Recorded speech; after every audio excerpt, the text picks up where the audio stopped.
Depend नहीं करता है। आध्यात्मिक क्वालिफिकेशन जो है वो हमें किसी की कृपा से मिलती है, डिफरेंस है। मटीरियल क्वालिफिकेशन आप अपने बलबूते पर ले सकते हो, बट आध्यात्मिक क्वालिफिकेशन किसी के कृपा से मिलती है, मर्सी।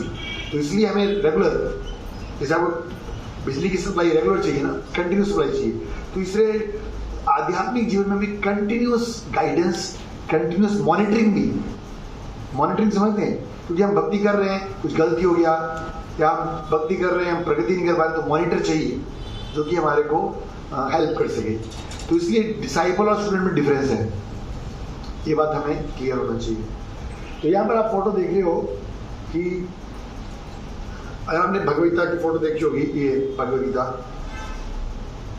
अब देख रहे ये फोटो देखी आपने, इस फोटो में क्या है, इधर देखिए, इधर इस फोटो में क्या है, अरे सिंपल फोटो है,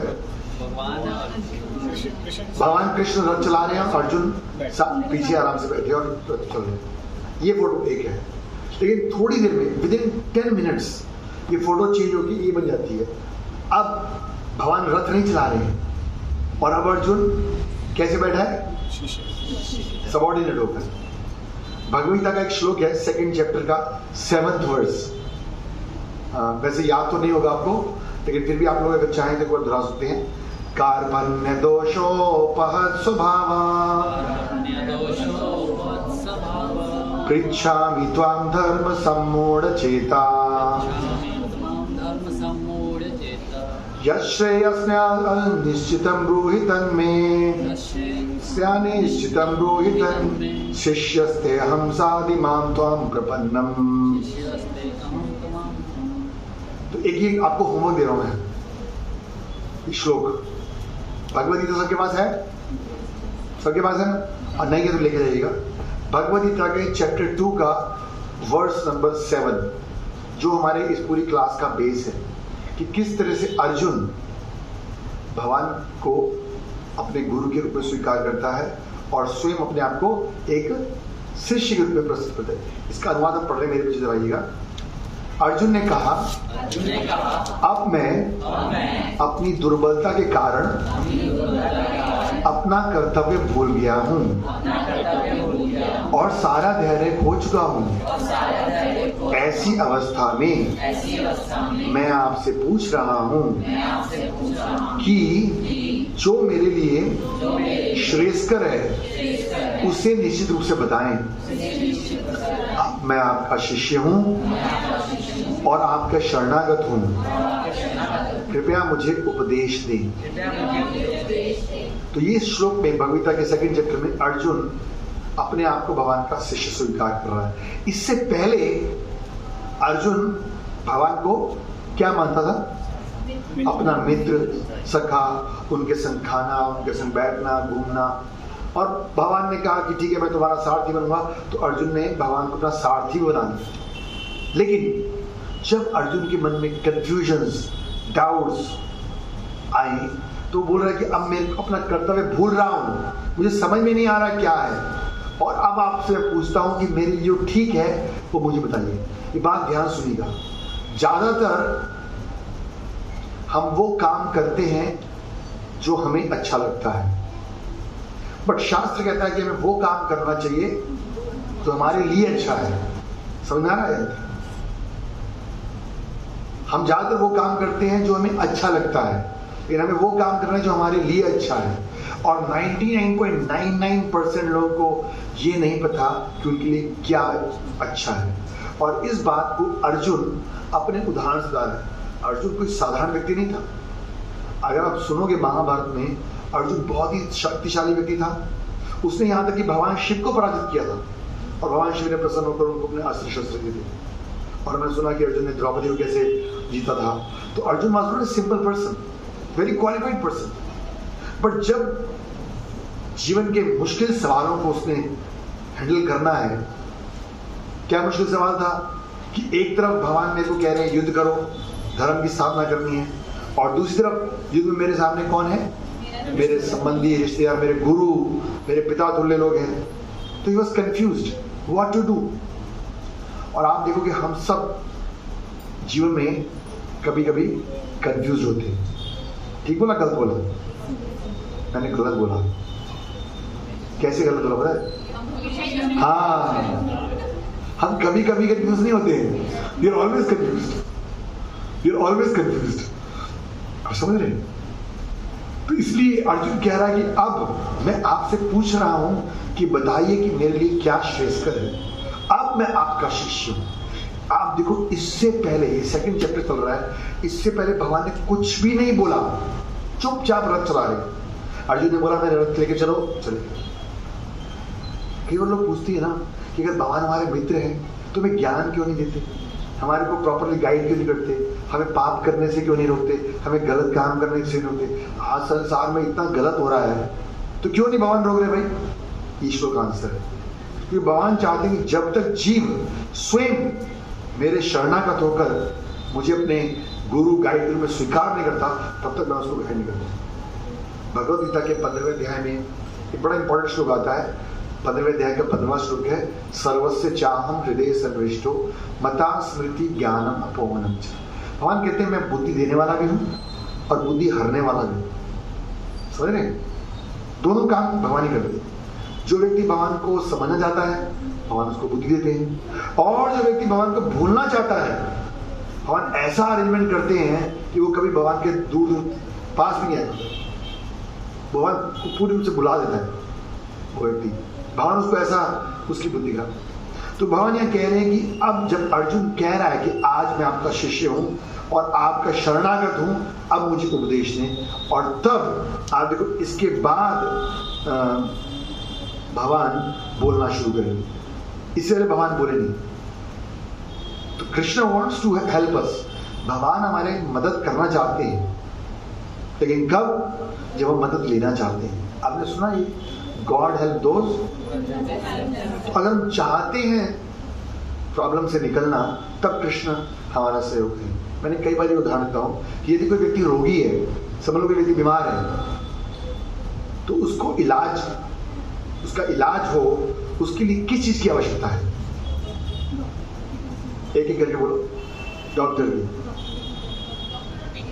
डॉक्टर मेडिसिन, उसकी अपनी इच्छा, ओके, विलिंगनेस, इच्छा, और मन का स्ट्रॉन्ग होना, और डॉक्टर की परामर्श। सबसे पहले वो माने कि मैं रोगी। उसको पहली क्वालिफिकेशन क्या है उसकी कि वो स्वीकार करेगी मैं रोगी हूं, I need treatment, I need to be cured. 98% लोग आजकल कह रहे हैं नहीं। आप किसी को फोन करके पूछो how are you, fine, all is well, सब बढ़िया है कि नहीं। वो बात अलग है, आप 10 मिनट बात करोगे तो फिर अपनी सारी कहानी चिट्ठी बोलेगा। पड़ोसी तंग करता है, तो पत्नी तंग करती है, तो मौसम खराब है, तो बच्चे तंग करते हैं, पेट खराब है, नहीं, वो सारी अपनी लिस्ट खोलेगा। पर जनरल क्या है? हाँ सब ठीक चल रहा है। तो सब ठीक चल रहा है तो फिर कैसे आपको ठीक करें? अगर आप मानते ही नहीं हो कि आप बीमार हो, गलत हो, तो फिर आपको कैसे कहते हैं? समझ में ये थोड़ा सा बैकग्राउंड बना रहा हूं कि why we need to become a disciple, क्योंकि हमारी जो समस्याएं हैं उनका समाधान आज संसार में नहीं। शायद मैंने पिछली बार एग्जांपल दिया था कि जैसे आप समझ लो रास्ते में जा रहे हो, अभी बारिश के दिन है आजकल, रास्ते में जा रहे हो और आपका रुमाल कीचड़ में गिर जाता है, आपको उसको सफाई करना है। आप उस कीचड़ में गिरे रुमाल को कीचड़ से सफाई करने की कोशिश करोगे तो क्या होगा? कभी साफ होगा नहीं। तो इस संसार की प्रॉब्लम्स को हम इस संसार की सुविधाओं से, सॉल्यूशन से दूर करने की कोशिश करेंगे, नेवर। आप समझ रहे? हमने गीता में बताया दुखालय में, this is place of miseries. तो यहाँ पर केवल मिजरीज है और आप इनको वही मैंने देखो ये जो मैंने सेकेंड चैप्टर का 7 श्लोक वो जो ट्रांसलेशन लिखा है, now I am confused about my duty and have lost all composer. मेरे को समझ नहीं आ रहा मैं क्या करूं, मैं कंफ्यूज हूं। In this condition I am asking you tell me what is best for me, कि मेरे लिए क्या सही है। भगवद गीता के दूसरे अध्याय का साथ, I am disciple and a soul surrender you, please instruct me. Arjun ने क्या है, जब अर्जुन ने भगवान को कहा ऐसा, तब भगवान कह रहे हैं कि यस अब मैं तुम्हें ज्ञान दूं। और जैसे मैंने आपको बताया अर्जुन बहुत क्वालिफाइड व्यक्ति था, कोई कमी नहीं थी, यहां तक कि भगवान साथ में थे उसके, लेकिन फिर भी जब वो कंफ्यूज हुआ अभी भगवान साथ में थे उसके मित्र के रूप में।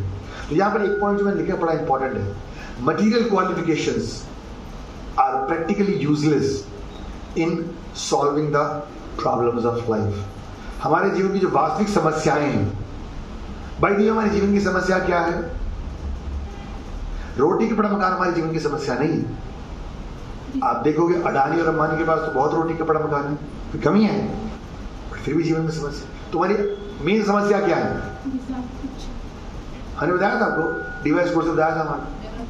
हाँ, हमारी असली समस्या है जन्म, मृत्यु, रोग, बुढ़ापा। हम नहीं चाहते फिर भी आ रही है, ये हमारी समस्या है। और दुनिया में ऐसा कोई माई का लाल नहीं है जो कह सके कि हाँ मैं आज मृत्यु को जीत लिया हूँ, अब मुझे कोई रोग नहीं आएगा, हाँ बुढ़ापा नहीं आएगा, मुझे जन्म के समय कष्ट नहीं होगा। 4 में ये कष्ट आए थे और 3 तरह के और कष्ट आए थे आपको।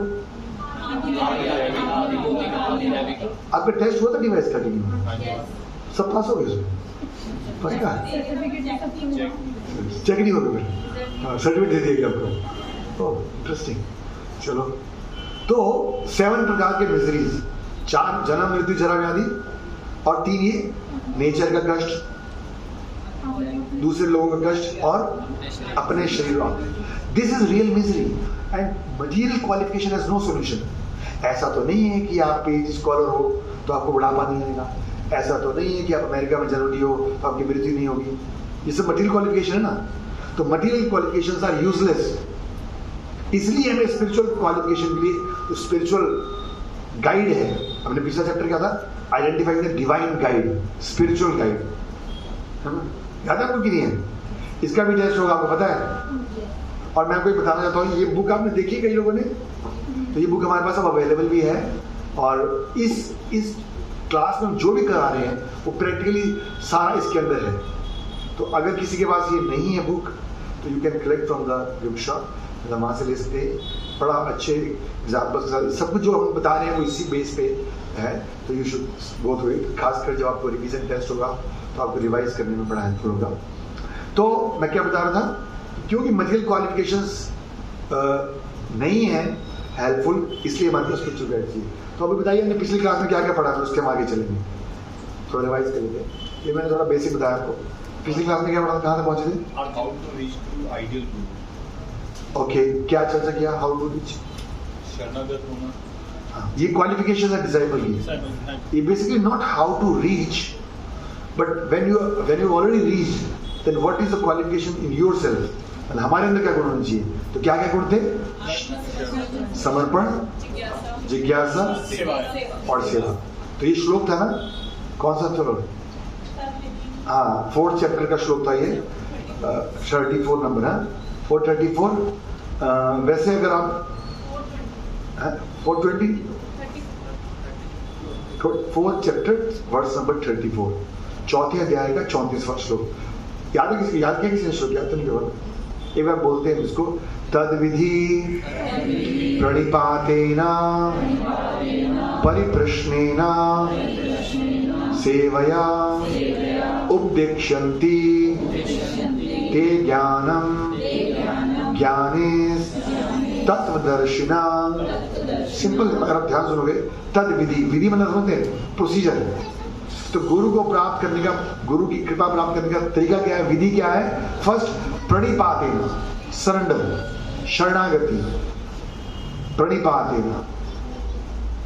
तो शरणागति का क्या मतलब है?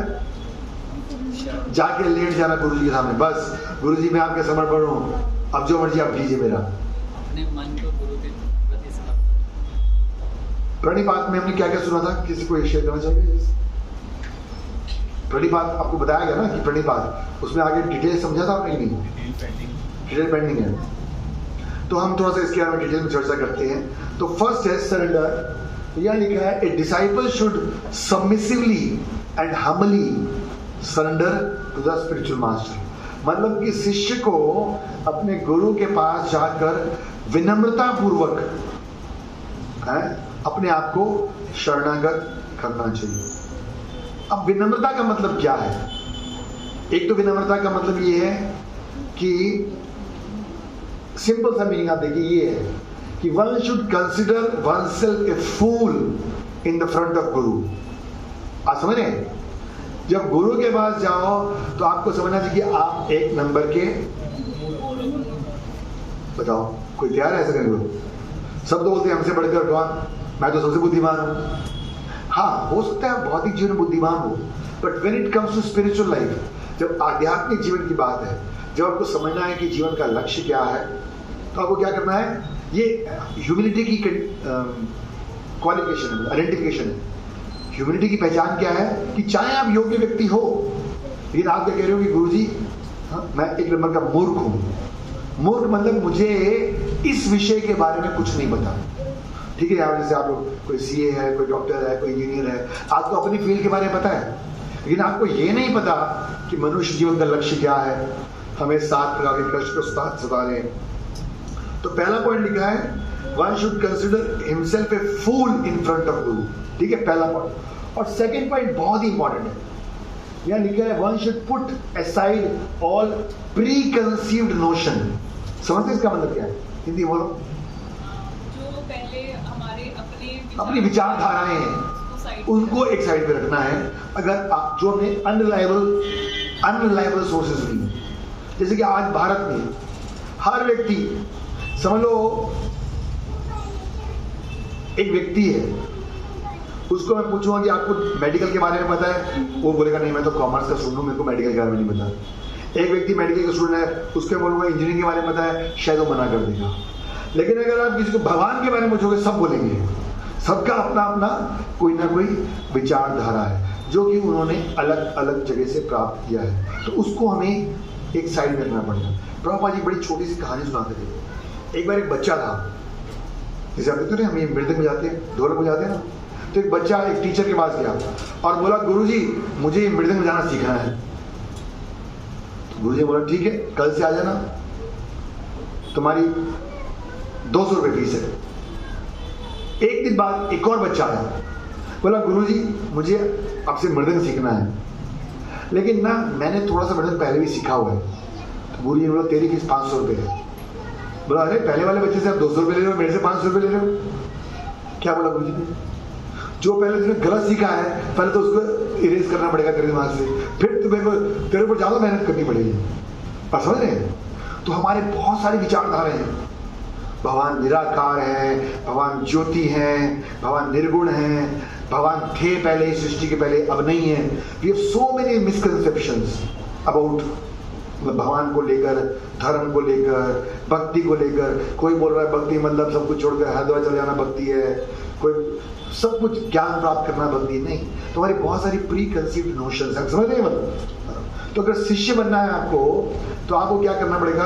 आपको पहले ही कोरा कागज, ब्लैंक पेपर लेके आना पड़ेगा, ब्लैंक स्लेट, कि मुझे आध्यात्मिक जीवन के बारे में कुछ नहीं पता, और जो पता है वो पता नहीं मैंने कहाँ सुना है। क्योंकि हमने लास्ट क्लास में डिस्कस किया था, जब गुरु की टॉपिक डिस्कस कर रहे, तो असली गुरु की एक पहचान है कि वो शास्त्रों से ज्ञान देता है। याद है ना आपको?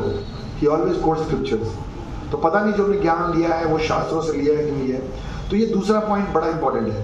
पहला पॉइंट क्या है? शरणागति होनी चाहिए, सरेंडर होना चाहिए, विनम्रता, ये बहुत आवश्यक है। ऐसे बहुत सारे एग्जाम्पल हैं, जैसे हमारे चैतन्य महाप्रभु के लीला में आता है, एक भक्त थे सनातन गोस्वामी। मैं जैसे सबको एग्जाम्पल दिखा रहा हूँ।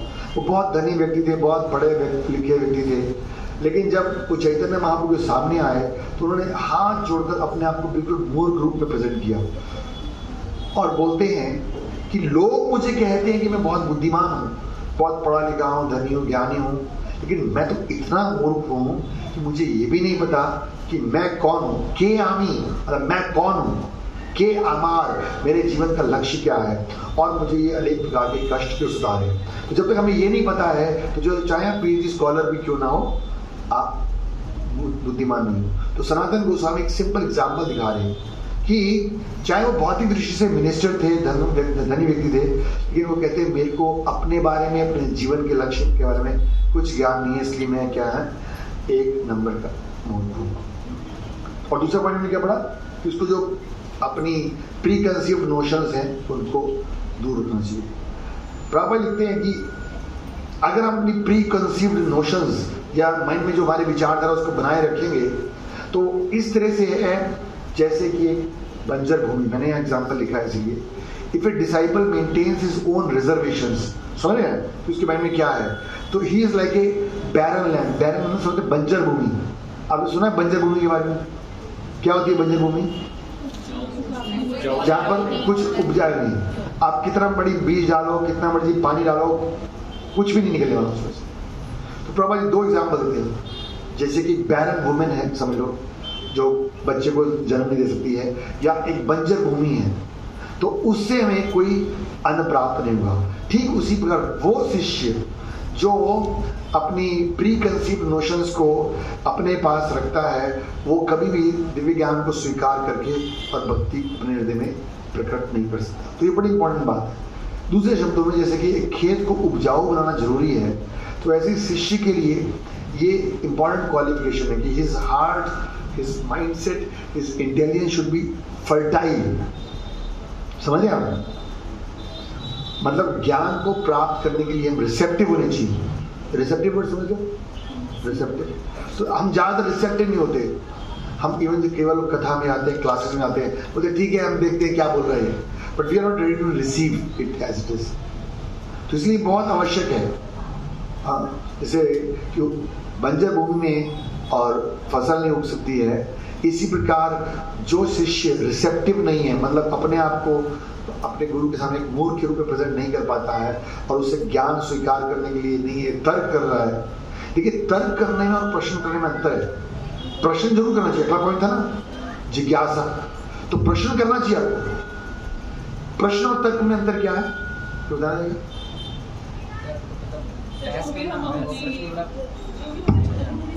प्रश्न मतलब हमें क्लैरिफाई करना, और तर्क मतलब ऐसा क्यों, ऐसा तो हो ही नहीं सकता। तो क्लैरिफिकेशन इज गुड, बट तो पॉइंट यहाँ पर क्या है कि हमें अपने पुराने जो रिजर्वेशन को उठाना चाहिए। इसे लिखा है फीलिंग इनसिग्निफिकेंट एंड अनक्वालिफाइड, वही बताया जो इनसिग्निफिकेंट। तो जैसे आपने सुना ना ये वर्ड वीआईपी, वीआईपी की फॉर्म क्या है? बट डिवोटीज जो है, जो डिसाइपल है, वो भी वीआईपी होता है, वेरी इनसिग्निफिकेंट पर्सन और वेरी इग्नोरेंट पर्सन।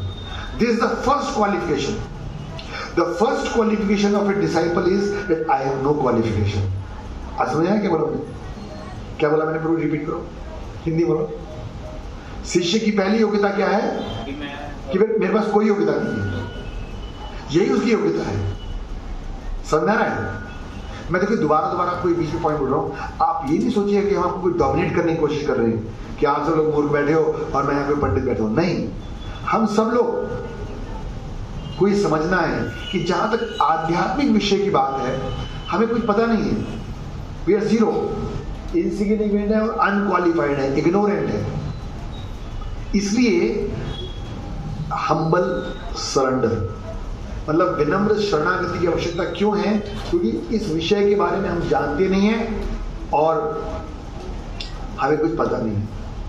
और एक पॉइंट बड़ा इंपॉर्टेंट है, हम्बल सरेंडर के लक्षण क्या है कि you should express your gratitude. ये वर्ड पता है कि जो ग्रेटिट्यूड मतलब, तो आप जितने लोग यहाँ बैठे हो, मैं वैसे कहना नहीं चाहता हूँ, but actually you should feel grateful and express your gratitude to Prabhupada, जो इस्कॉन के फाउंडर आचार्य प्रभुपाद जी हैं, जिन्होंने पूरे विश्व में ये भक्ति ज्ञान दिया। We should actually feel grateful to him. नहीं तो आप देखो आज इतने सारे मंदिर हैं, इतने सारे संस्थाएं हैं, कहाँ लोगों को बिठाकर और भक्ति का ज्ञान दिया जाता है। बोलेंगे ठीक है सोमवार को ये करो, मंगलवार को ये करो, सोमवार बस ये चलो, अभी सावन के व्रत चलो तो ये करो, बस इतना ही। बट जीवन का लक्ष्य क्या है, हम कौन है, भगवान कौन है, भगवान की सेवा कैसे करनी है, क्यों करनी है, प्रभुपाद जी ने शास्त्रों के आधार पर पूरे विश्व में दिया।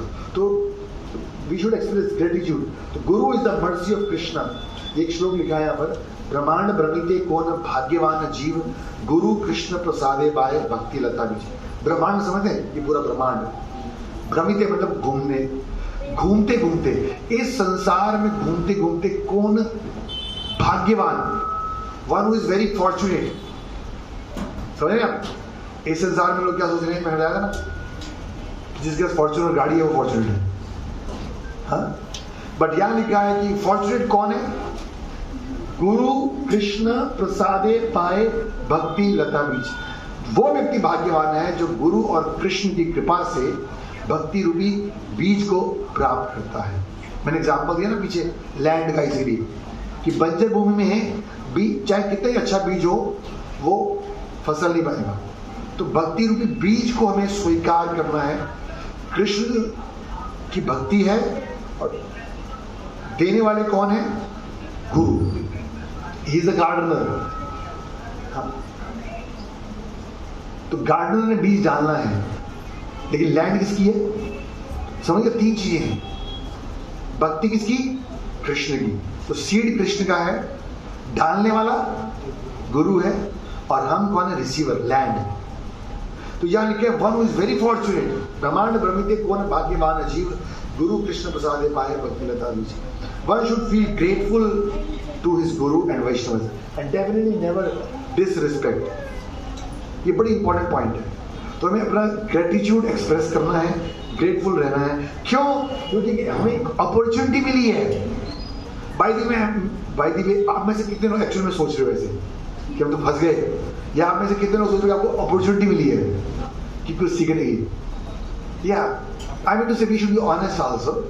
ऐसा नहीं कि मैं जबरदस्ती आपसे पूछ रहा हूँ, बोलने पड़ेगा, बट यस एक्चुअली हमारा जब ये मूड होगा, हमारी जब भावना चेतना ऐसी होगी, तब हम रिसीव कर पाएंगे। आप देखिए संस्था का नाम क्या है? International society for Krishna consciousness, and the most important word is consciousness, चेतना, CON, लास्ट के 3 वर्ड्स। तो कोई व्यक्ति योग्य है नहीं है वो महत्वपूर्ण नहीं है, बल्कि मैंने अभी क्या बताया, हमारी सबसे बड़ी योग्यता क्या है? कि हमारे अंदर कोई योग्यता नहीं है। जो व्यक्ति अपने आप को बिल्कुल अयोग्य समझ रहा है, he is the best recipient of Krishna's mercy. समझ रहे हैं? बोलो, वो कृष्ण की कृपा को प्राप्त करने का सबसे योग्य पात्र है। जैसे आप देखो इस्कॉन जब शुरू हुआ, प्रभुपाद जी ने कोशिश किया पहले भारत में प्रचार करने का, और भारत में जिसके हम जाते बोलते हाँ हमें तो पता है। प्रभुपाद जी अमेरिका गए, वहां लोगों को कुछ पता नहीं था, शराब मांस पी के पड़े होते, कहते दे आर फुल्ली ब्लैंक। और जब उन्होंने सुना इसके बारे में तो बड़ी तीव्रता से आए and they got the mercy. तो द पॉइंट इज दिस कि we are getting an opportunity, और हमें इस अवसर का पूरा लाभ उठाना चाहिए। हमें क्या अवसर मिला है? एक जेन्युइन मतलब एक असली जो गुरु हैं श्री प्रभुपाद जी और उनके जो फॉलोअर्स हैं, उनको हमें मिलने का अवसर मिला। तो ये डिसाइपल की क्वालिफिकेशन, ये तीनों किसमें आए पॉइंट्स? 3 पॉइंट बोले मैंने सरेंडर के अंदर। फर्स्ट टेकिंग योरसेल्फ एज फूल या insignificant. Number 2 keeping aside your previous notions, और नंबर 3 यस बीइंग ग्रेटफुल। ये 3 पॉइंट्स हमने पहले टॉपिक के अंदर डिस्कस किए। क्या था? प्रणिपात, सरेंडर। आप समझ रहे हो ना? Surrender is the main title, उसके आगे 3 ये सब पॉइंट्स है। First feeling ignorant, second keeping aside preconceived notions, मतलब अपनी पुरानी विचार, और तीसरा feeling grateful and gratitude. This is so important. अगर आप इस मूड से एक डिसाइपल के रूप में और भक्ति प्राप्त करोगे तो बड़ी जल्दी आपको फास्ट प्रोग्रेस होगी।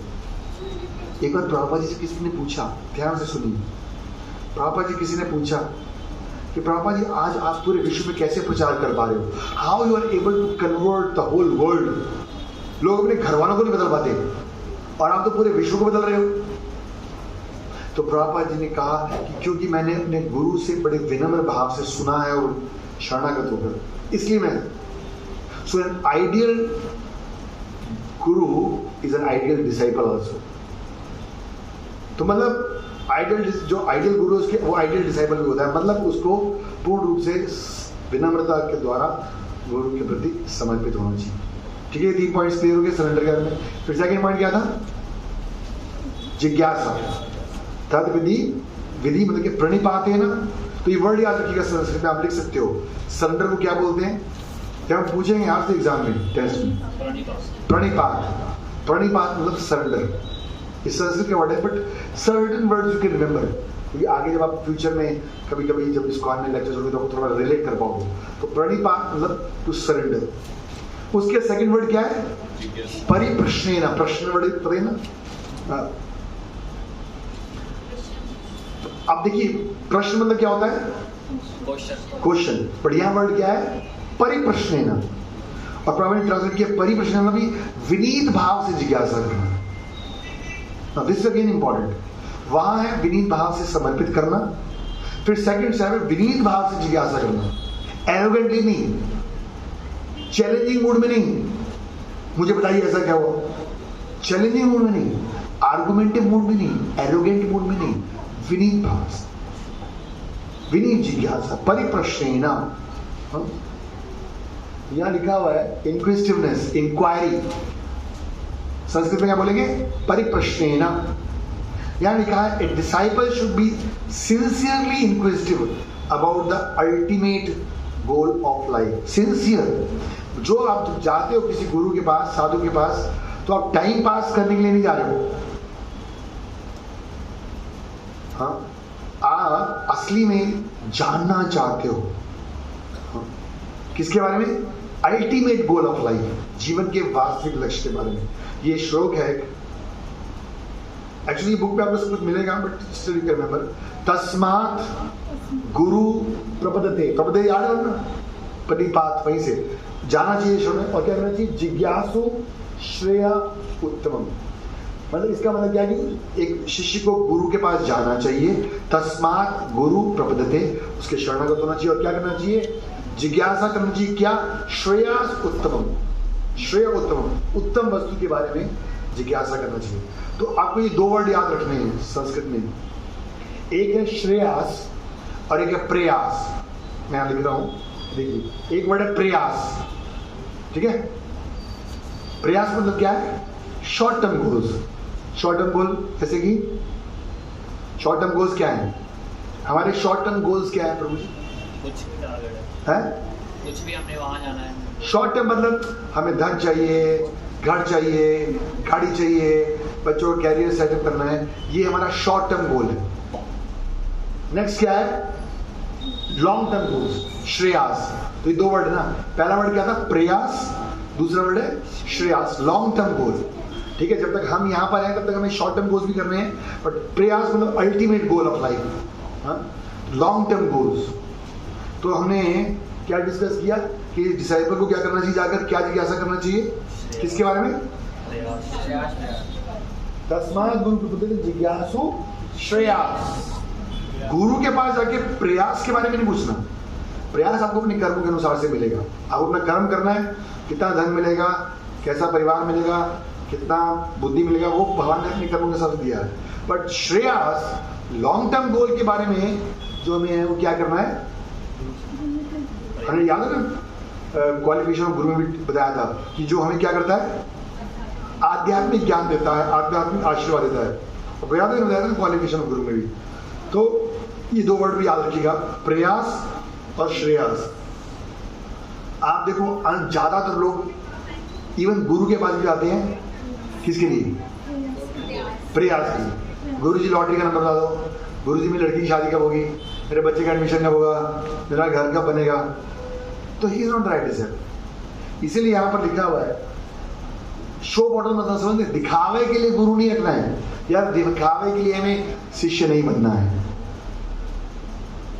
पहला पॉइंट पढ़ो, वो क्या लिखा, पढ़ो पहला point. Unless one is anxious to inquire about the perfect way of perfection, no need of... हाँ, तो अगर आप जीवन के लक्ष्य के बारे में जानने के इंटरेस्टेड नहीं है तो आपको गुरु की आवश्यकता नहीं है। मतलब गुरु की आवश्यकता नहीं है, आपको शिष्य बनने की आवश्यकता नहीं है, अगर आप जीवन के लक्ष्य के बारे में जिज्ञासु नहीं है। कई बार लोग आते हैं, क्लास में बैठते हैं और चुपचाप बैठ के चले जाते हैं, वो अच्छे डिसाइपल स्टूडेंट नहीं है। अगर आपके मन में कोई संशय आप पूछ सकते हो, जिज्ञासा करना चाहिए, जिज्ञासा। Probably spiritual master is not a kind of decoration of a householder. आगे कई गुरु में गुरु जी की फोटो है, हाँ ये हमारे गुरु जी है, बस एक डेकोरेशन पीस नहीं है। गुरु मीन्स आप उसे जिज्ञासा करो और फिर जो उसने बताया उसको फॉलो करो।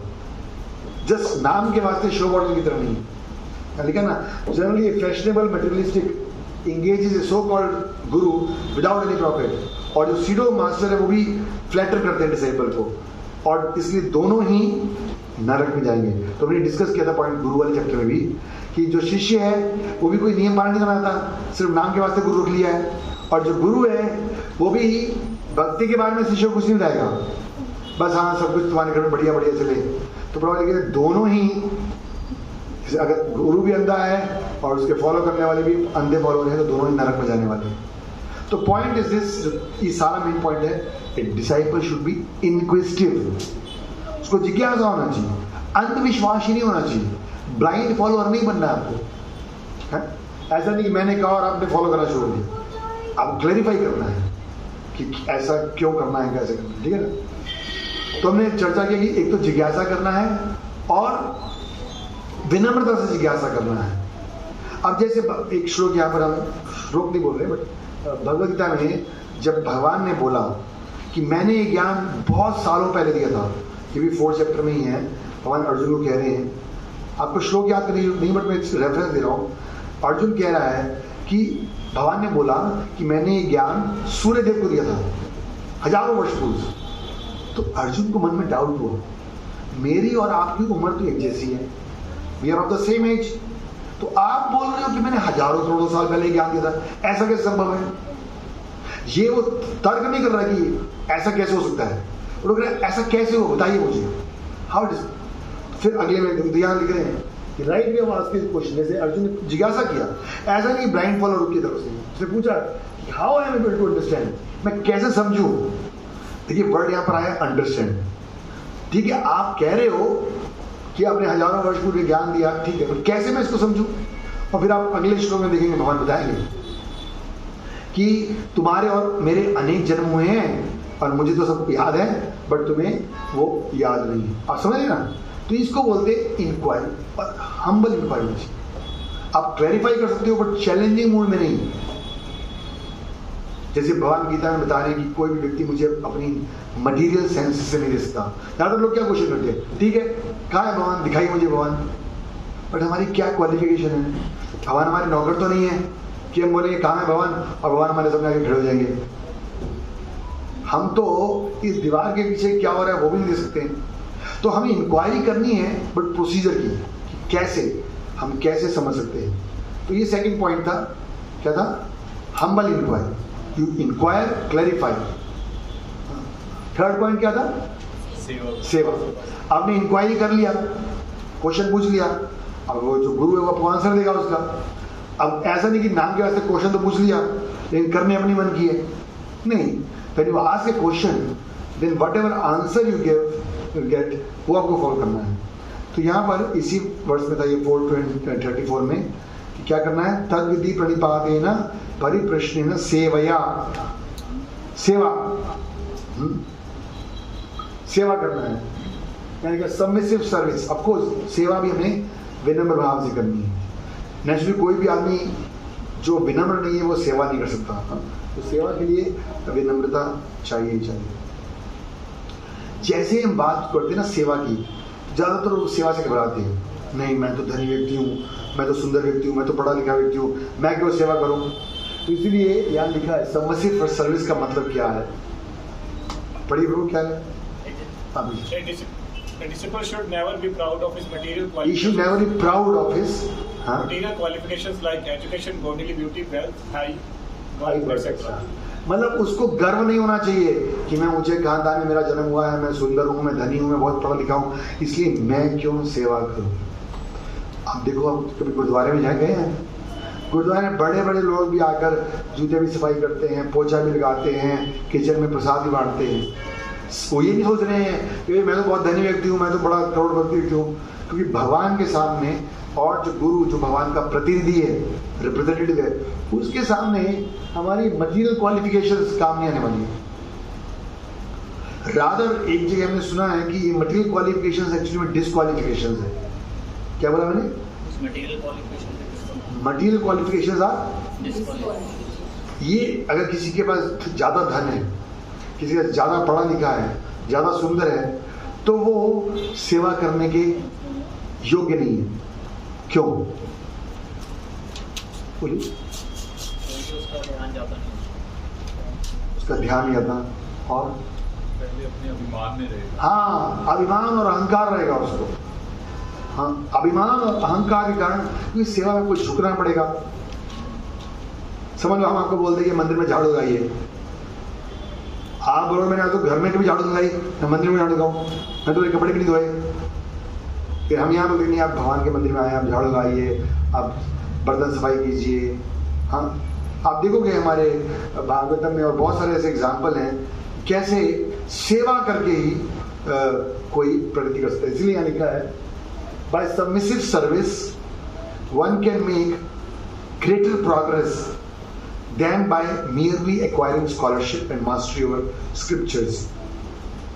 केवल शास्त्रों का ज्ञान होना पर्याप्त नहीं, बल्कि अगर आप सेवा करते हो तो आप भक्ति में जल्दी से प्रगति कर सकते हो। ये बहुत ही इंपॉर्टेंट पॉइंट है, बड़ा एलेबोरेट पॉइंट, इसको हम चर्चा करेंगे कि डिसाइपल का मेन काम क्या है, गुरु की आज्ञा पालन करके और उसकी सेवा करना।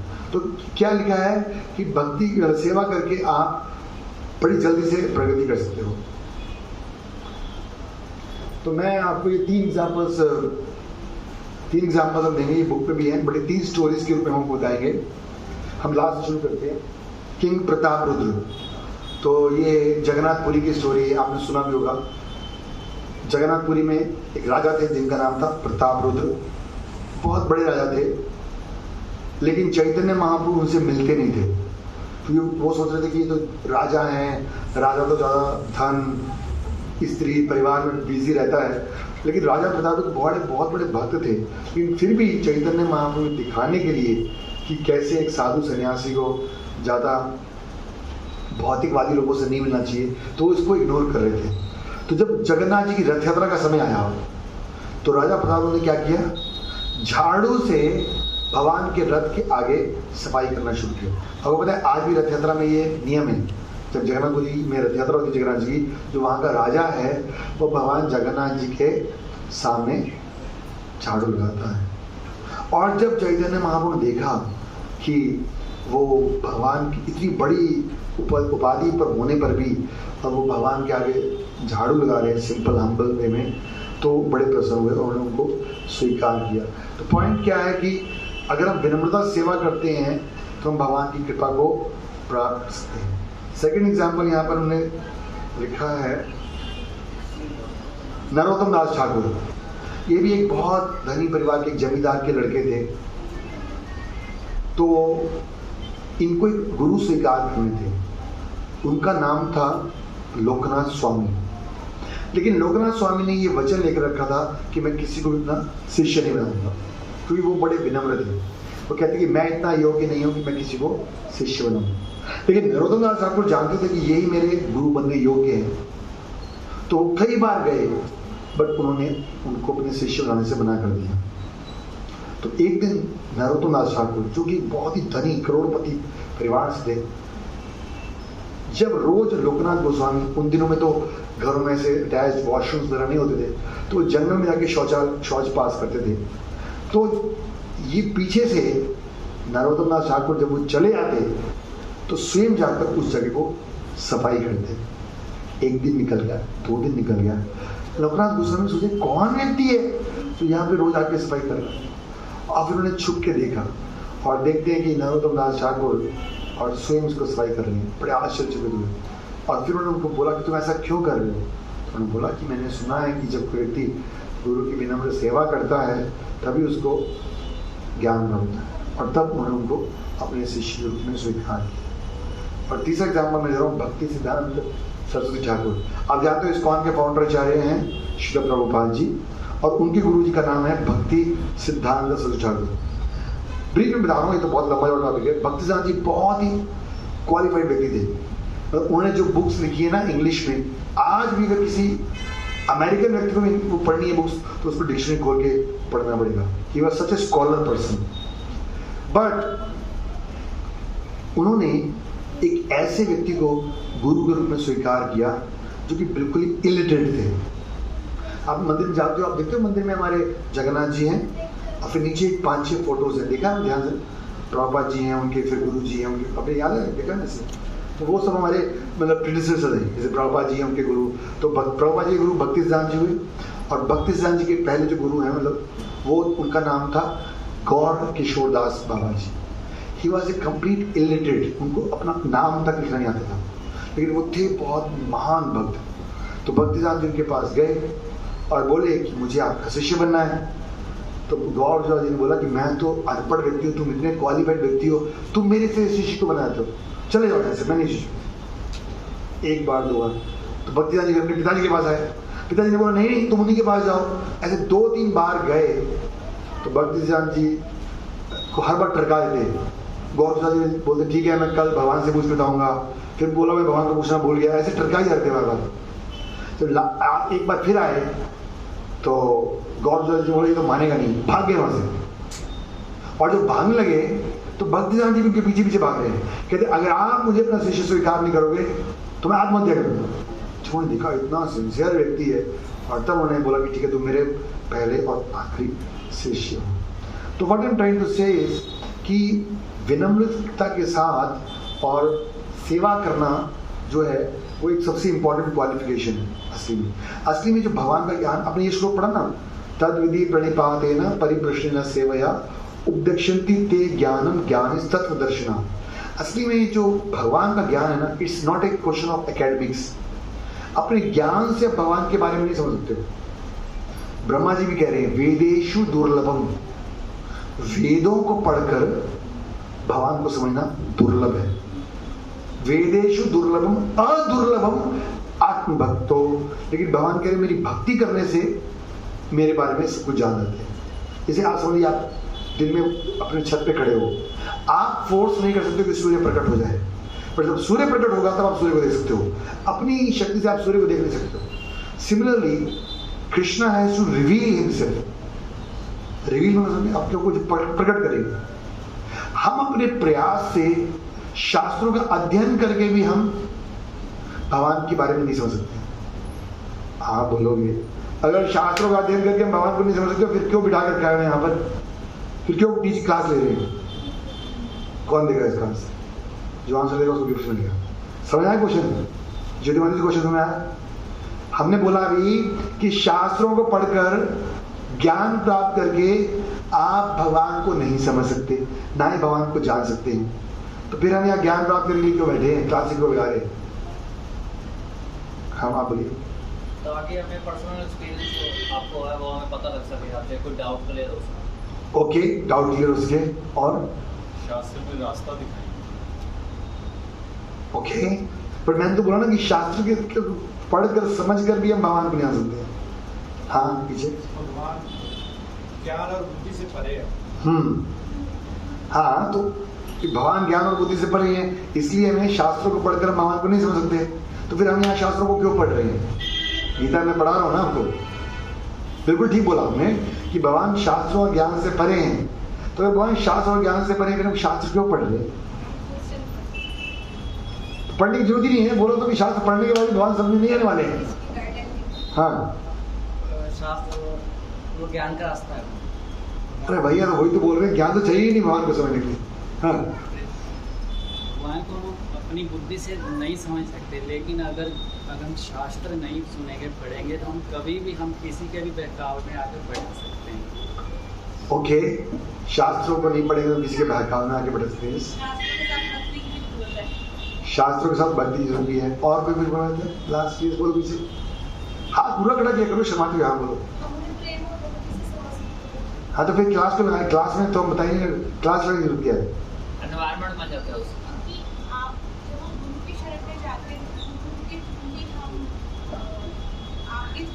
क्योंकि जो पहला पॉइंट था ना सरेंडर वाला, तो जब हम क्लास लगाते हैं, हम शास्त्र पढ़ते हैं तो हम समझते हैं कि हम शास्त्र पढ़ने योग्य नहीं।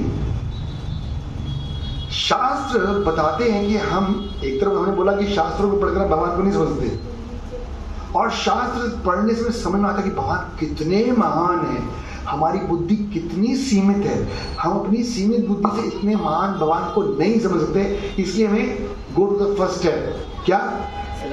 प्रणिपातेन, भगवान के समर्पित होना है। तो यस, हमें गीता पढ़नी है, पर आपको गीता इसलिए नहीं पढ़नी कि गीता पढ़कर आप भगवान को समझ जाओगे।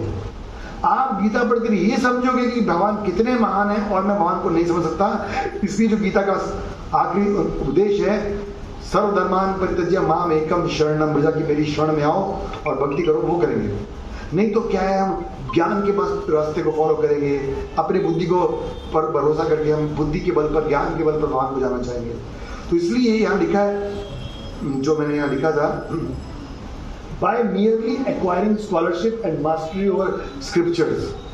कई लोग हैं जिनको गीता कंठस्थ है, भागवतम कंठस्थ है। आप देखोगे बड़े बड़े स्कॉलर बैठे हैं, पूरे गीता के 700 श्लोक याद है उनको, फटाफट नॉन स्टॉप श्लोक बोलेंगे।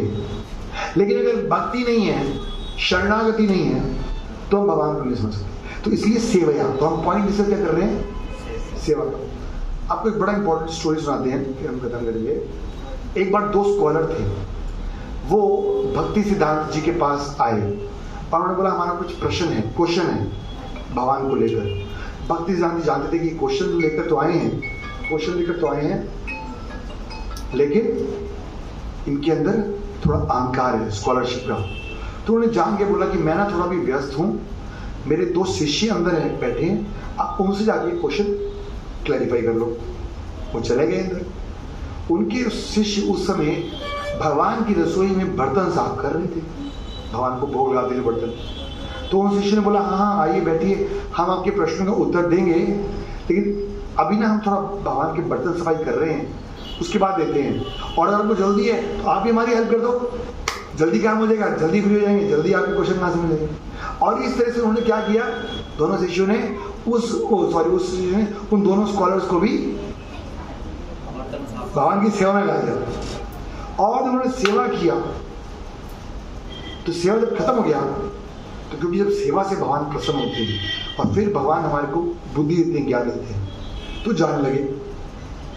तो भक्ति जी पूछा अरे आप प्रश्न लेकर आए तो उसका आंसर मिल गया आपको? बोला हमें मिल गया।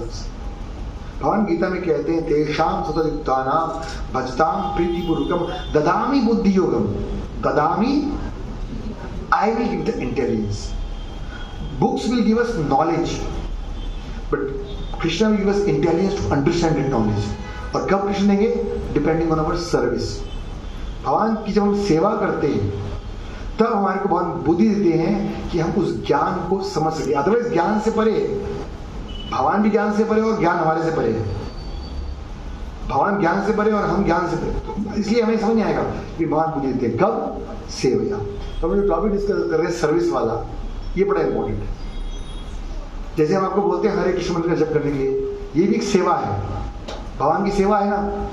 तो शायद आपको गीता समझ में नहीं है, भागवतम समझ नहीं आए, बट अगर आप हरे कृष्ण मंत्र का जप करोगे तो आपको इस समझ में आएगा।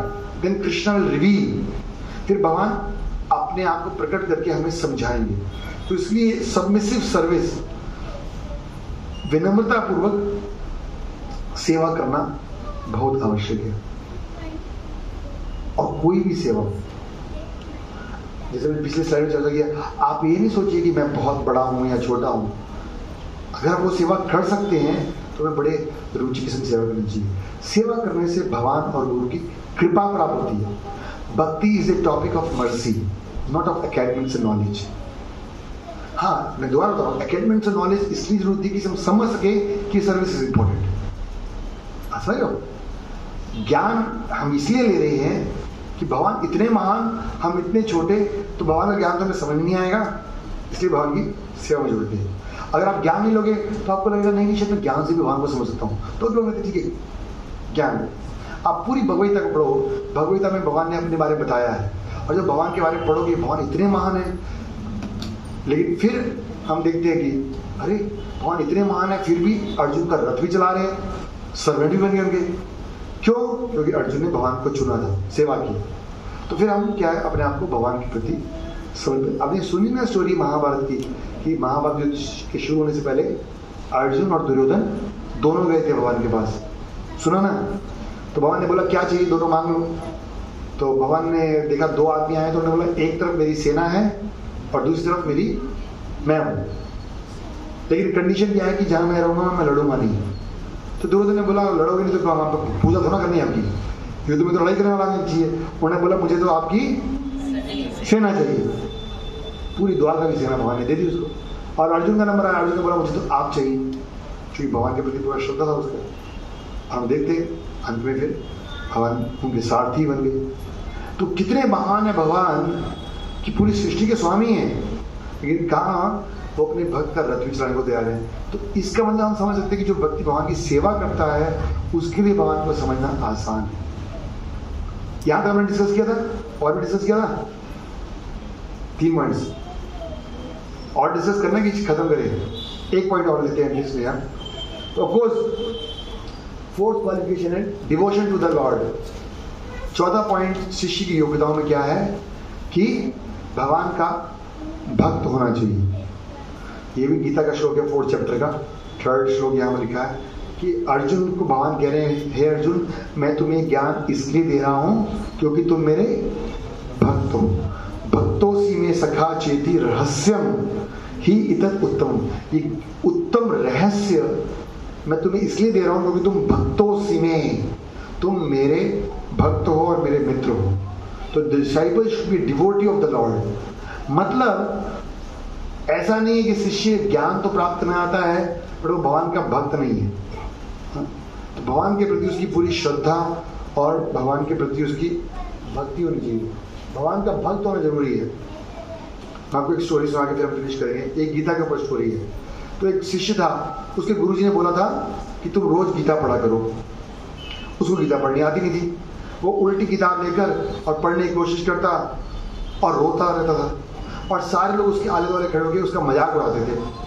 तो एक दिन चैतन्य महाप्रभु आए, बोले क्या हो रहा है यहाँ पर, ये लोग हंस रहे हैं और ये रो रहा है, क्या चक्कर है? पूछा, बोला मेरे गुरुजी ने बोला है कि रोज गीता पढ़ा करो लेकिन मुझे तो पढ़ना आता नहीं है इसलिए ये सब लोग हंस रहे हैं। बोला ठीक है लेकिन तुम क्यों रो रहे हो?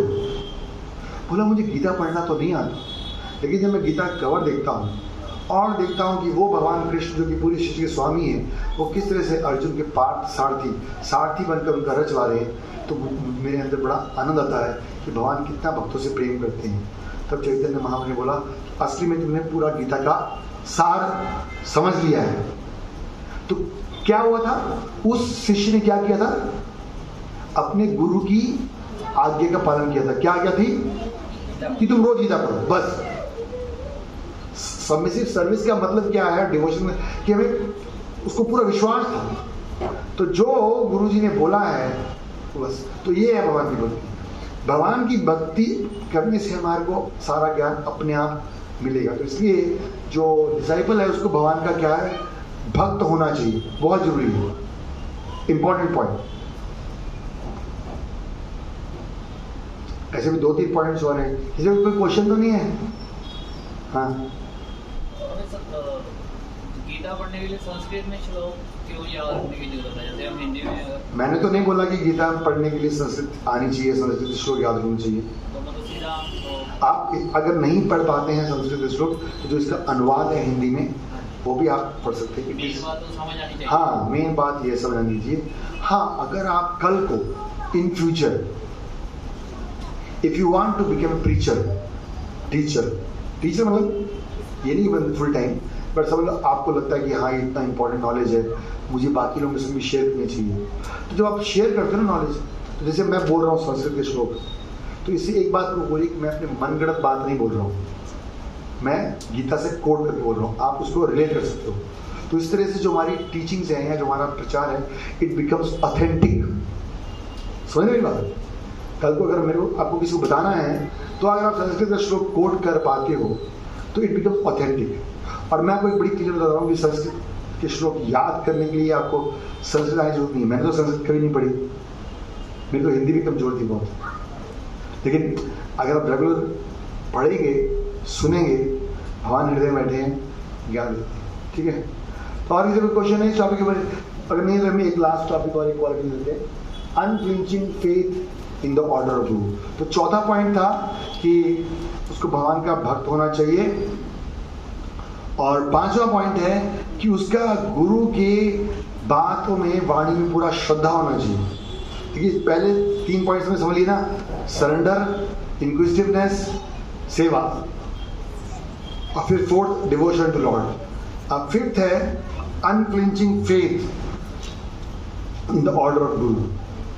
जो गुरु ने बोला है, गुरु must have unflinching faith in the spiritual master and must make his instructions his life and soul। मतलब उसका जीवन का उद्देश्य होना चाहिए गुरु के आदेशों का पालन करना। बाय द वे, ऐसा क्यों? हमें गुरु के आदेशों को अपना जीवन मानकर पालन क्यों करना चाहिए?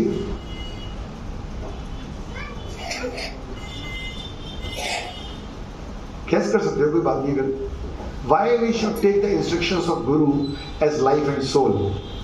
मतलब हमें गुरु के आदेश को, इंस्ट्रक्शंस को अपना लाइफ एंड सोल क्यों मानना चाहिए? ज्ञान हो चुका है, ज्ञान को पूरा प्राप्त हो चुका है और उस चीज को जानते हैं जिस चीज को हम जानना चाहते हैं। क्या यह लिखा है? मैंने आंसर लिखा हुआ है वैसे। गुरु बेसिकली रिप्रेजेंट्स लॉर्ड, क्योंकि गुरु अपने मन कर तो कुछ बोलेगा नहीं। पहले चैप्टर में डिस्कस किया था क्वालिफिकेशन गुरु में। तो गुरु की इंस्ट्रक्शन मतलब इनडायरेक्टली वो किसकी इंस्ट्रक्शन है? भगवान की। तो ये गुरु क्या है? भगवान की इंस्ट्रक्शंस को ही रिपीट करता है। समझ रहे हैं क्या कह रहा हूँ? तो और क्योंकि भगवान की इंस्ट्रक्शंस को फॉलो करेंगे तभी तो हम जीवन के लक्ष्य को प्राप्त करेंगे। तो भगवान तो हमारे पास आने वाले नहीं है। कई लोग पूछते हैं, हाँ भगवान ने अर्जुन को ज्ञान दिया तो अर्जुन का तो मोह दूर हो गया, हमारे पास भगवान कब आएंगे? हम अर्जुन की तरह उतने योग्य नहीं है। But Krishna senses representative. तो जो प्रमाणिक गुरु, याद रखिए, इसलिए मैंने फर्स्ट क्लास में क्वालिफिकेशन ऑफ गुरु करवाया था। जो प्रमाणिक गुरु है वो क्योंकि शास्त्रों के आधार पर भगवान की वाणी को दोहराता है, इसलिए हमें गुरु की इंस्ट्रक्शंस को एज इट इज फॉलो करना चाहिए। बहुत सारे एग्जाम्पल हैं, आप देखोगे इस बुक में भी स्टोरी है। जैसे स्वयं भगवान कृष्ण का है, जब भगवान कृष्ण और सुदामा गुरुकुल में थे, पता है ना उनके गुरु का नाम क्या था? मैंने कराया था, क्या था? सांदीपनी मुनि। तो जब उनके आश्रम में थी, कहाँ है आश्रम पता है किसी को? उज्जैन अवंतीपुर में। तो एक दिन क्या हुआ कि गुरु की पत्नी ने बोला कि जाओ जंगल से लकड़ियां काट के लेके आओ, हमने चूल्हा जला के रोटी बनानी है ना। तो जंगल में गए लकड़ी इकट्ठी करने के लिए, और जब लकड़ी इकट्ठी करने के लिए तो बहुत तेज बारिश तूफान आ गया और वो जंगल में रास्ता भटक गए। सुबह से शाम हो गई, लेकिन गुरुजी ने बोला है तो हमें फॉलो करना है।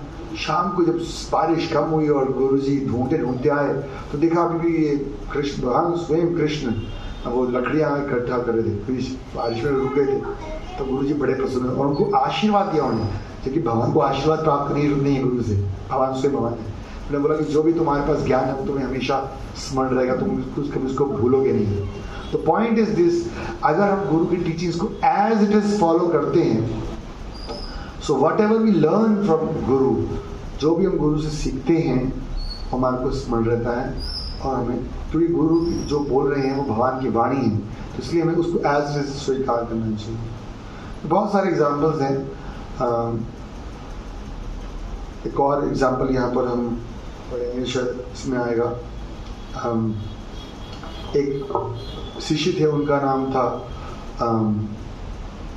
इसी सिमिलर स्टोरी अरुणी करके। तो गुरुजी ने एक बार बोल भेजा कि तुम जाओ खेत की रक्षा करो। तो तेज बारिश हुआ और उसकी वजह से वो बांध बंद नहीं रहा था, मिट्टी से रोकना था, तो खुद लेट गया वहां पर, क्योंकि जिससे कि गुरुजी ने जो आज्ञा दी है उसको मैं एज इट इज फॉलो कर सकूं। और अगले दिन गुरुजी ने देखा कि ये तो मिट्टी का बांध बंद नहीं रहा था, खुद लेट गया और मेरी इंस्ट्रक्शन को एज इट इज फॉलो कर रहा है। Then he became very pleased and he blessed him.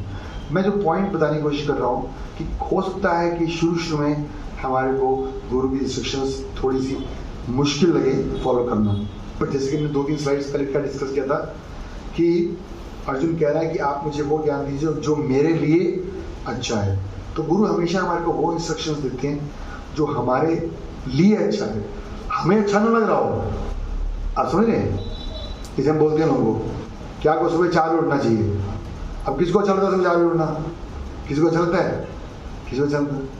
But अगर आप इंस्ट्रक्शन फॉलो कर सकते हो गुरु की, तो आप देखोगे आपके आध्यात्मिक जीवन में फायदा होगा, क्योंकि वो जानते हैं कि अगर हम सुबह जल्दी उठेंगे तो अपनी स्पिरिचुअल लाइफ को सुबह के समय ज़्यादा कंसंट्रेशन के साथ फॉलो कर सकते हैं एंड देन विल बेनिफिट।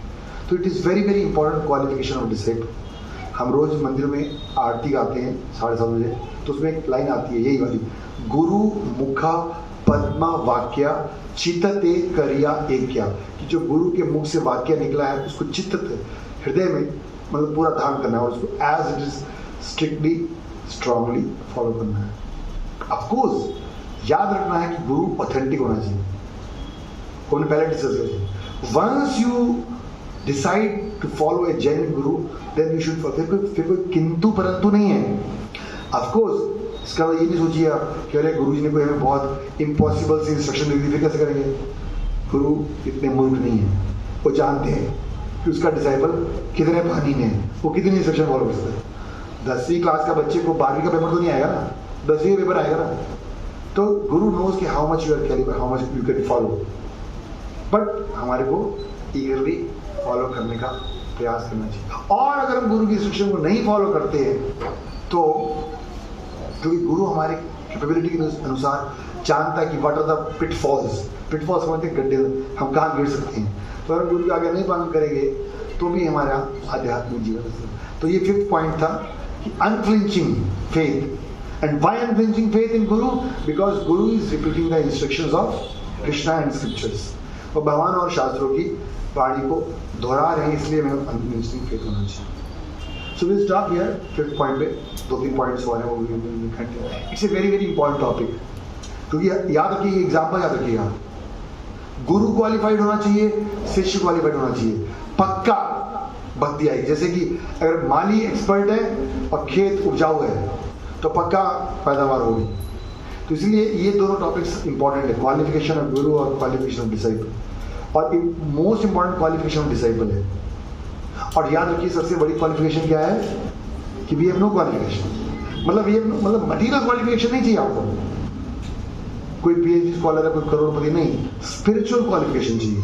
ये स्पिरिचुअल क्वालिफिकेशन सारी unflinching faith, devotion, surrender, inquisitiveness, service, ये सारी स्पिरिचुअल क्वालिफिकेशन है। मटीरियल क्वालिफिकेशन की बात नहीं हो रही है कि हाँ जी आप पीएचडी स्कॉलर होने चाहिए, आप धनी होने चाहिए, आप सुंदर होने चाहिए, आप अमेरिकन होने चाहिए, नहीं। प्रॉपर ने पूरे वर्ल्ड में सभी बैकग्राउंड से लोगों को स्वीकार किया, अफ्रीकन भी थे, अमेरिकन भी थे, हिप्पी भी थे, करोड़पति भी थे, रोडपति भी थे। बट एक सिंसियर इंक्विजिटिवनेस होनी चाहिए, जिज्ञासा होनी चाहिए कि हाँ मुझे जानना है कि जीवन का लक्ष्य क्या है और कैसे मैं उसको प्राप्त कर सकता हूँ, और उसके लिए मुझे हर कीमत पे उस कार्य को करने के लिए तैयार होना चाहिए। असल है ये इतनी इंपॉर्टेंट चीज है कि इसके लिए मुझे कुछ भी करना पड़े, कुछ भी मतलब अगर मेरे को अपने मन और इंद्रियों को थोड़ा सा कंट्रोल भी करना पड़े, I should be willing to do it. Okay, किसी का कोई क्वेश्चन है अभी तक? एक बार फिर हमने 2 पॉइंट्स और एडिशनल चर्चा की है। Any question, any clarification? तो 5 पॉइंट्स हमने डिसाइपल के क्वालिफिकेशन में डिस्कस कर लिए हैं। कोई रिपीट करेगा? फिर हम करते हैं। First surrender, humble surrender. Surrender मतलब आई एम फूल नंबर 1। याद रखेंगे बात? आप बोले हमने तो सीखा था आई एम हीरो नंबर 1, और यहाँ पे मैं 0 बना दिया, हीरो से 0। हाँ, जब भगवान के आगे 0 बनेंगे तब भगवान आपको हीरो बनाएंगे। और सेकंड है इंक्विजिटिवनेस, जिज्ञासा, कैसे हम भक्ति करें, क्यों भक्ति करें, हाँ क्या होगा उससे, क्या क्या रुकावट है। थर्ड सेवा, जो बोला गया उसको करना है, ये नहीं कि सुन लिया लेकिन करना नहीं है। और फोर्थ डिवोशन टू गॉड, मतलब भगवान की भक्ति होनी चाहिए हमारे अंदर। और 5वां था unflinching faith in the orders of गुरु, जो गुरु ने बोला है उसको करना है। तो हम आप लोगों से सबसे रिक्वेस्ट करते हैं, खासकर चैंटिंग के लिए रिक्वेस्ट करते हैं कि प्रॉपर एक सिंपल इंस्ट्रक्शन ये कि सब लोग भगवान का नाम लें, और धीरे धीरे जो पापमय कार्य है, पाप है, उसको छोड़ें। तो देखेंगे आप कि अगर ये 2 बातें गुरु की फॉलो करोगे आप, तो डेफिनेटली हृदय में भक्ति का ज्ञान होगा। ठीक है, so will continue next time. तो ये बुक के बारे में इंफॉर्मेशन देना था मैंने, तो ये है। और एक और इम्पोर्टेंट इंफॉर्मेशन है, तो हर साल की तरह इस साल भी 7 सितंबर को श्री कृष्ण जन्माष्टमी उत्सव है, बहुत बड़ा उत्सव होता है, और हम सब चाहते हैं कि आप सब लोगों के सहयोग से ये फंक्शन और बढ़िया से हो। तो आप सब लोग इस उत्सव में जुड़िएगा, और भगवान की सेवा करने का भी बहुत सुंदर अवसर है। तो हम इस क्लास के ग्रुप में एक फॉर्म डाल देंगे, गूगल फॉर्म, जिसमें अलग अलग सेवाएं हैं, लिस्ट होगी और आप उसमें टिक करके सिलेक्ट करके अपना नाम, एड्रेस और टाइम, कितना टाइम आप दे सकते हो जन्माष्टमी दिन, वो भर सकते हैं। एंड देन यू कैन, अभी तो हमने सुना ना कि शरणागति के बाद जिज्ञासा हमें सेवा करनी है, सेवा करने से हमारी भक्ति वृद्धि हुई, तो हमें सेवा करने में घबराना नहीं है। And there are many type of services, तो आप जो भी आप जिसमें कंफर्टेबल, जिस टाइम स्लॉट में और जिस पार्टिकुलर सेवा में आप कंफर्टेबल फील करो, तो you should be happy to do it. और लोगों को भी आप जोड़ सकते हैं। और उससे पहले भी वैसे 31 अगस्त को बलराम जी का जन्मदिन होता है और उस दिन इस मंदिर की एनिवर्सरी भी होती है, तो उस दिन भी बड़ा फंक्शन होगा। ये सारे फंक्शंस के मैसेज आपको आएंगे। और उससे पहले 5 दिन पहले तक भगवान की झूलन यात्रा होती है सावन में, एकादशी से लेकर पूर्णिमा तक, मतलब 26 से लेकर 31 तक। तो ये अपकमिंग फेस्टिवल्स हैं, तो फेस्टिवल्स एक बहुत अच्छा अवसर होता है भगवान की सेवा में जोड़ने का। तो you please be in touch and be a part of this festivals और लोगों को साइड कीजिएगा। हरे कृष्णा। श्रील प्रभुपाद की हरे कृष्णा। तो जिनके पास ये बुक नहीं है जरूर बुक कलेक्ट करके लेके जाएगा नीचे से। और अभी सबके लिए प्रसाद है, सब लोग प्रसाद ले सकते हैं।